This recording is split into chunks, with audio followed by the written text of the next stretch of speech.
요한복음 16장 16절로 24절의 말씀으로 우리에게 주시는 하나님의 말씀에 함께 은혜 받기 원합니다. 예수님께서 이제 십자가의 죽음을 앞두시고 제자들에게 예수님께서는 세상이 너희를 미워하지만 그것은 너희보다 먼저 나를 미워한 것이고, 또 세상이 너희를 박해하지만 그것은 너희보다 나를 먼저 박해한 것이다 라고 말씀하셨습니다. 그러나 우리가 그것으로 인하여 슬퍼하지 않을 것은 예수님께서는 우리에게 보혜사 성령님을 보내어 주셔서, 그 보혜사 성령님이 오셔서 예수님의 모든 말씀을 우리로 생각나게 하시고 깨닫게 하시고 진리를 우리에게 나타내 주신다라고 말씀하십니다. 예수님께서 이제 제자들에게 16절에 조금 있으면 너희가 나를 보지 못하겠고 또 조금 있으면 나를 보리라 라고 말씀하시니까 예수님의 이 말씀이 제자들에게는 수수께끼처럼 들렸습니다. 도대체 이게 무슨 말이냐? 조금 있으면 나를 보지 못하고 또 조금 있으면 나를 본다라고 하니까 제자들은 그것이 그 당시에는 이해가 되지 않았던 것이죠.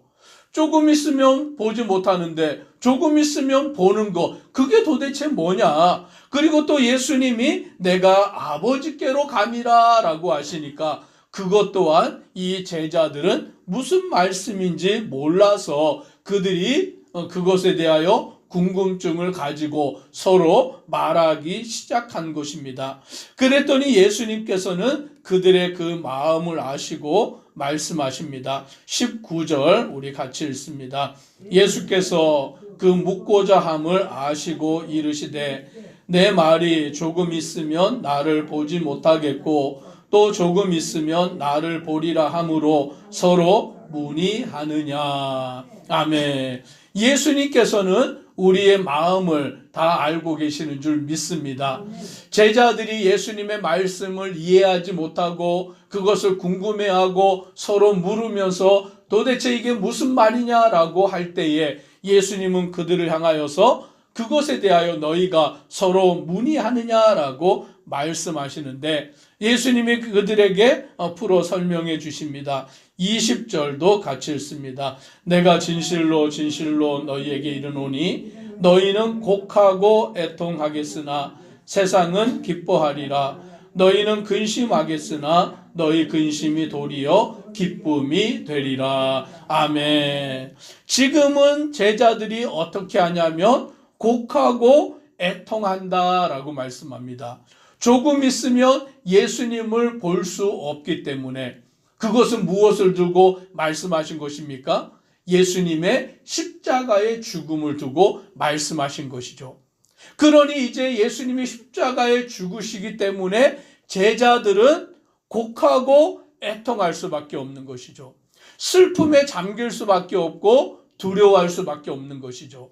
예수님, 자기들이 선생님으로 모시던 예수님이 십자가에 달려 돌아가시기 때문에 그들은 곡하고 애통하지만 세상은 기뻐한다. 즉 예수님을 믿지 아니하는 자들, 예수님을 미워하는 자들, 예수님을 박해하는 자들은 예수님을 십자가에 못 박았으니까 그들은 기뻐하고 즐거워하는 것입니다. 오늘 예수님의 십자가의 죽으심이 제자들에게는 애통이 되지만 세상에는 기쁨이 되었다라고 말씀해 주십니다. 그런데 그것으로 끝이 아니고 이어서 말씀하시기를 너희는 근심하겠으나 너희 근심이 도리어 기쁨이 되리라. 아멘. 오늘 그 근심이 변하여 기쁨이 되는 줄 믿습니다. 예수님이 십자가에 죽으실 때에는 제자들은 근심할 수밖에 없었지만 애통할 수밖에 없었지만 예수님은 사흘 만에 3일 만에 다시 살아나셨는 줄 믿습니다. 부활의 첫 열매가 되셨는 줄 믿습니다.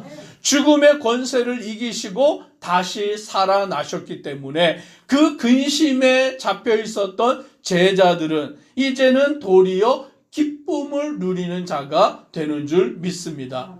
오늘 예수님이 십자가의 죽으심으로 끝났다면 기독교는 없는 거예요. 죽음으로 마치셨다면 기독교는 소용이 없는 것입니다.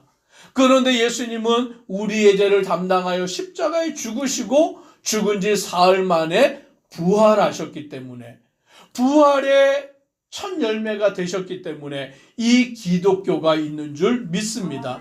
오늘 우리는 부활의 종교인 것이죠. 죽음의 권세 아래 있는 것이 아니라, 사망 아래 있는 것이 아니라 예수님이 다시 살아나셨기에 우리도 부활의 소망을 가지고 살아가는 줄 믿습니다. 오늘 예수님은 이것을 좀 더 제자들에게 쉽게 설명해 주시기를 21절 같이 읽습니다.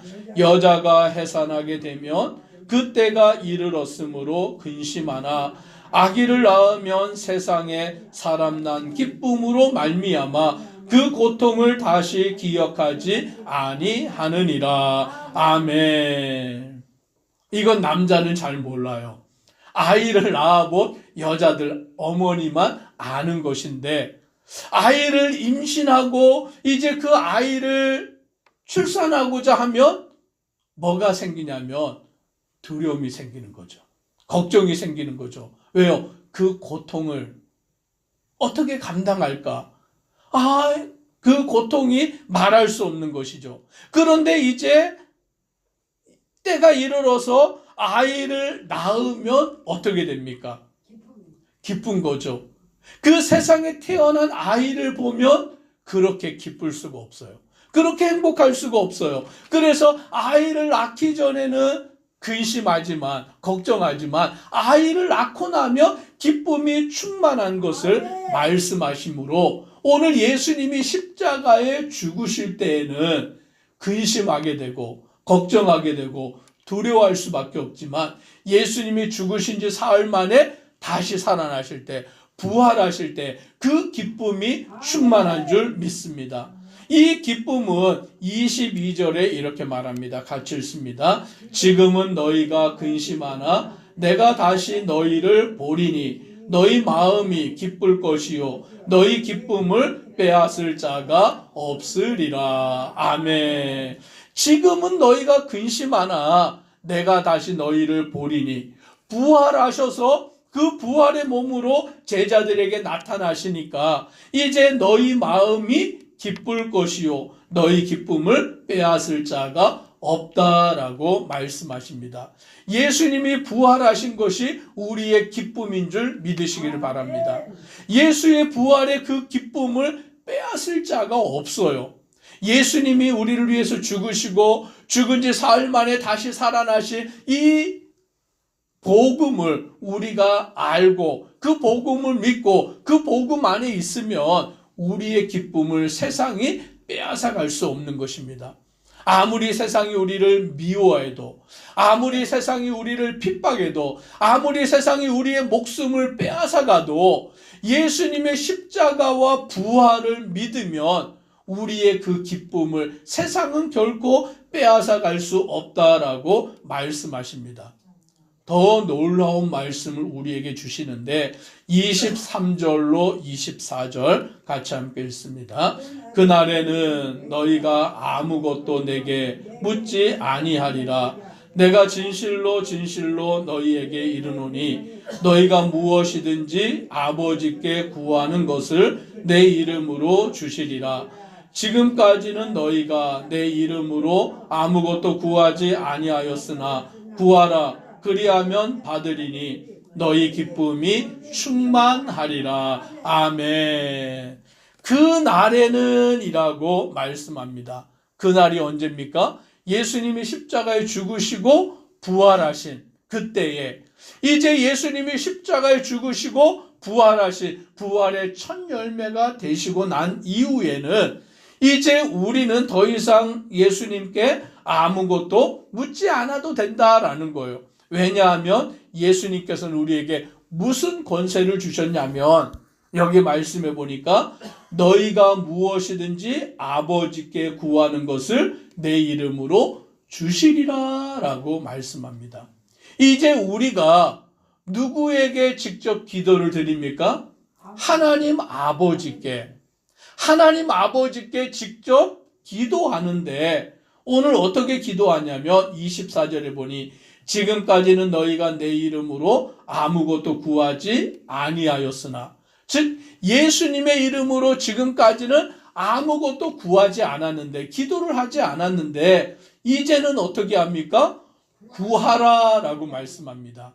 예수님의 이름으로 구하는 자 되기를 주의 이름으로 축복합니다. 예수님의 이름으로 기도하는 거예요. 예수님이 누구십니까? 우리의 죄를 담당하여 십자가에 죽으시고 죽음의 권세를 이기시고 부활하신 그 예수님의 이름으로 구하라. 그리하면 받으리니 너희 기쁨이 충만하리라 라고 말씀합니다. 예수님은 십자가에 죽으시고 부활하시고 우리에게 권세를 주셨는데 그 권세가 뭐냐면 우리가 하나님의 자녀가 되는 권세를 주신 거예요. 이제 우리는 예수님의 이름으로 하나님 아버지께 기도하기만 하면, 예수님의 이름을 의지하여 하나님 앞에 간구하기만 하면 하나님께서는 예수님의 이름을 통하여서 우리의 기도에 응답하여 주시는 줄 믿습니다. 내가 잘나서요? 아니요. 내가 뭐 뛰어나서요? 아니요. 내가 기도를 청산유수같이 잘해서요? 아니요. 내가 기도로 하나님을 설득해서요? 아니에요. 누구의 이름 때문에요? 예수님의 이름 때문에. 우리를 위하여 십자가에 죽으시고 부활하신 예수님의 이름으로 하나님께 기도하면 오늘 하나님께서는 그 기도를 들으시고 우리에게 응답하여 주신다라고 말씀하시고, 오늘 우리에게는 기쁨이 충만하리라 라고 말씀해 주고 있습니다. 그러므로 우리는 예수님의 이름으로 기도하는 자 되어야 되는 줄 믿습니다. 예수님의 이름을 의지하여서 기도하는 자가 예수님을 온전히 믿는 자예요. 어떤 분들한테 기도하라고 하면 뭐라고 얘기하냐면, 제가 염치가 있어야 기도하죠. 저는 기도할 자격이 없어서 기도를 못해요. 그렇게 말하는 사람이 있어요. 그런데 그거는 겸손한 게 아니라 교만한 거예요. 교만한 거예요. 왜요? 주님께서는 예수님의 이름으로 하나님 아버지께 구하라라고 명하셨기 때문에 이제 우리는 그 말씀대로 순종하는 자가 되어야 되니까 어떻게 순종하면 됩니까? 예수님의 이름으로 기도하면 되는 줄 믿습니다. 그래서 하나님 아버지 앞에 우리의 모든 것을 예수님의 이름으로 기도하면 하나님이 들으시고 예수님의 이름으로 인하여 응답하여 주실 줄 믿습니다. 기도드리겠습니다. 사랑의 하나님, 감사합니다. 예수님은 우리를 위하여 이 땅에 오셔서 우리의 죄를 담당하여 십자가에 죽으시고 죽은 지 사흘 만에 부활하여 부활의 첫 열매가 되셨습니다. 예수를 믿는 자는 예수님의 십자가의 죽으심과 부활로 인하여 참된 기쁨을 누리게 되고 그 기쁨을 빼앗아갈 자가 없는 줄 믿습니다. 예수님은 또 우리에게 권세를 주셨는데 이제부터는 예수님의 이름으로 구하라라고 말씀하십니다. 예수님의 이름으로 하나님 아버지 앞에 기도하면 하나님은 예수님의 이름으로 우리에게 응답하여 주시는 줄 믿습니다. 예수님의 이름을 의지하여 기도하며 구하며 아버지께로 나아가는 믿음의 성도 되도록 은혜 더하여 주옵소서. 예수님 이름으로 기도드리옵나이다. 아멘.